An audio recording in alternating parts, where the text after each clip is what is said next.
no fue un anuncio cualquiera ni una simple reunión diplomática más, fue el inicio de algo que podría definir el rumbo económico de toda una región en los próximos años. México se prepara para sentarse frente a Estados Unidos en una nueva ronda de negociaciones del TMC, el tratado que sostiene gran parte del comercio en América del Norte, pero lo que realmente cambia el peso de este momento no es solo la reunión en sí, sino lo que México planea poner sobre la mesa. La propuesta es clara, directa y estratégica. El gobierno mexicano quiere mantener el tratado vigente y, al mismo tiempo, impulsar la eliminación de aranceles que en los últimos años han generado tensiones constantes entre ambos países. Esa combinación no es casual, es una señal. Es una forma de decir que México no solo busca estabilidad, sino también recuperar terreno en una relación que ha estado marcada por presión, amenazas comerciales y decisiones que han cambiado el equilibrio. Pero para entender por qué este momento es tan importante, hay que mirar lo que viene ocurriendo antes. En los últimos años, la relación comercial entre México y Estados Unidos ha pasado por una etapa de tensión constante. Aranceles impuestos, amenazas de nuevas medidas, revisiones anticipadas del tratado y un discurso cada vez más proteccionista desde Washington han generado un entorno donde la certidumbre dejó de ser automática. Lo que antes parecía una estructura sólida empezó a mostrar puntos de fricción. Y en ese escenario, el TMC dejó de ser solo un acuerdo comercial. Se convirtió en un campo de negociación. México llega a esta nueva ronda con una postura que mezcla dos elementos que normalmente no aparecen, juntos con tanta claridad, firmeza y prudencia. El propio Marcelo Ebrard lo dejó claro al señalar que el país actuará con cabeza fría y firmeza en las negociaciones. Esa frase, aunque suena técnica, encierra una estrategia. Porque negociar con Estados Unidos no es solo una cuestión económica, es una cuestión de poder. México sabe que tiene una posición importante en la relación comercial.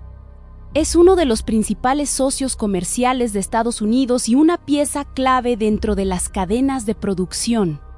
En América del Norte, eso significa que no llega a la mesa como un actor menor. Llega como parte esencial del sistema. Y eso cambia todo. Pero al mismo tiempo, hay una realidad que no se puede ignorar. La presión existe y no es pequeña. Estados Unidos ha utilizado en varias ocasiones los aranceles como herramienta de negociación. No solo para temas comerciales, sino también para cuestiones que van más allá de la economía, como seguridad, migración y política industrial. Eso transforma la dinámica, porque cuando los aranceles dejan de ser solo una medida económica y se convierten en un instrumento político, la negociación deja de ser técnica, se vuelve estratégica. Ahí es donde entra la propuesta mexicana. Eliminar aranceles no es solo una cuestión de comercio más barato, es una forma de reducir la presión, de estabilizar la relación, de recuperar previsibilidad. Pero también es una apuesta, porque pedir la eliminación de aranceles implica algo más profundo. Implica decir que el modelo actual no está funcionando como debería, que hay fricciones que afectan la inversión, que generan incertidumbre y que limitan el crecimiento. Y eso abre una pregunta inevitable. ¿Estados Unidos está dispuesto a ceder? Esa es la parte que nadie puede responder con certeza. Porque si algo ha caracterizado la política comercial estadounidense en los últimos años es su imprevisibilidad. Cambios de postura, decisiones rápidas. Presiones públicas y movimientos que responden más a estrategia política que a lógica económica han sido parte del escenario, y México lo sabe. Por eso, la estrategia no se basa solo en pedir. Se basa en posicionarse. México no llega diciendo que necesita el tratado. Llega diciendo que el tratado beneficia a todos, y eso no es menor. El MS no es un acuerdo cualquiera. Es una estructura que conecta industrias, cadenas de suministro, empleos y flujos económicos que atraviesan la frontera miles de veces al día. Más de 50,000 empresas estadounidenses exportan a México y millones de empleos dependen directamente de ese intercambio. Eso significa que cualquier cambio no afecta solo a un país, afecta a toda la región. Y ahí está uno de los puntos más importantes de esta historia. Cuando México propone mantener el tratado y eliminar aranceles, no solo está defendiendo su economía, está defendiendo un sistema que, aunque imperfecto, ha mantenido una integración productiva profunda entre los tres países. Pero esa defensa no es pasiva, es activa. Porque al mismo tiempo que busca estabilidad, México también está marcando una línea que dice que no todo puede cambiar unilateralmente, que no todo puede depender de decisiones externas. Y eso introduce un elemento diferente, la soberanía económica, porque en el fondo, lo que está en juego aquí no es solo el comercio, es quien define las reglas. Y cuando ese punto entra en la conversación, todo cambia, porque deja de ser una negociación técnica, se convierte en una negociación de poder. Mientras tanto, el mundo observa, porque esta no es una relación bilateral cualquiera. Es una de las más importantes del planeta en términos económicos. Lo que ocurra aquí no se queda entre dos países. Impacta mercados, inversiones y decisiones en toda la región. Y eso aumenta la presión. Ahora cada movimiento tiene más peso. Cada palabra es analizada, cada propuesta es interpretada. Y en medio de todo eso, México intenta mantener el equilibrio. Firmeza, pero sin confrontación directa. Estrategia, pero sin ruptura. Negociación, pero sin ceder más de lo necesario. Ese equilibrio es difícil. Y es ahí donde se define todo.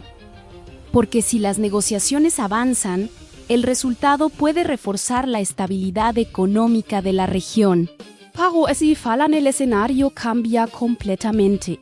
Aranceles más altos, mayor incertidumbre, menos inversión, más presión. Y ese es el riesgo real. Pero hay algo más profundo ocurriendo aquí. Algo que no siempre se dice de forma directa. Porque cuando un país entra en una negociación de este nivel, no solo está defendiendo números, está defendiendo su posición, está defendiendo su lugar dentro del sistema. Y eso no es solo economía, es identidad. Porque al final, hay una pregunta que atraviesa toda esta historia. ¿Hasta dónde está dispuesto un país a ceder cuando lo que está en juego no es solo comercio, sino control? Esa es la pregunta que no aparece en los comunicados oficiales, pero está presente en cada movimiento. Porque cuando se habla de eliminar aranceles, de mantener acuerdos y de negociar condiciones, en realidad se está hablando de algo más profundo. ¿De quién tiene la capacidad de sostener su posición frente a la presión? Y en ese punto, la historia deja de ser técnica, se vuelve estratégica y después se vuelve personal. Porque cuando una nación entra en este tipo de escenario, no solo negocian los gobiernos, también observa la gente. Y la gente interpreta. Interpreta si su país está cediendo o está resistiendo. Interpreta si está defendiendo su posición o adaptándose a la presión, y esa percepción cambia todo. Porque al final, más allá de tratados, reuniones y declaraciones, hay algo que pesa más: la sensación de control. La sensación de que las decisiones no vienen impuestas desde fuera. La sensación de que hay una línea que no se cruza. Y cuando esa sensación entra en juego, la conversación cambia. Ya no se trata solo de si el tratado continuará. Se trata de cómo continuará y de quién define las condiciones.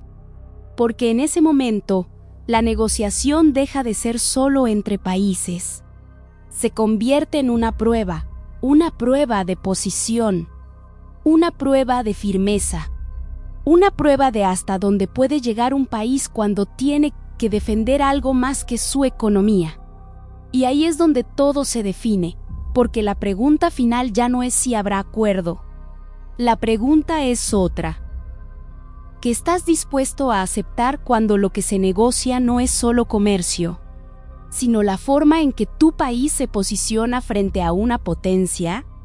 Porque en ese momento, la historia deja de ser un tratado y se convierte en una decisión, y esa decisión siempre revela de qué lado estás.